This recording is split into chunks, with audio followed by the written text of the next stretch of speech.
এখন আমি একটা কি গাছ, এটা কলা গাছ, কলা বাগানে আছি।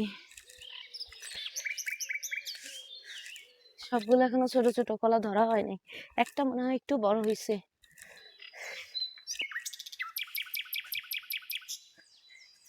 সামনের দিকে যাই। গ্রামে ফ্রেশ শাকসবজি, ফলমূল এগুলো খাওয়া যায়। যশোরের সৌন্দর্যই অন্যরকম। এখানে খেজুরের রস, ফলমূল, শাকসবজি সবকিছু টাটকা পাওয়া যায়। আমার শ্বশুর বাড়ি যশোরে।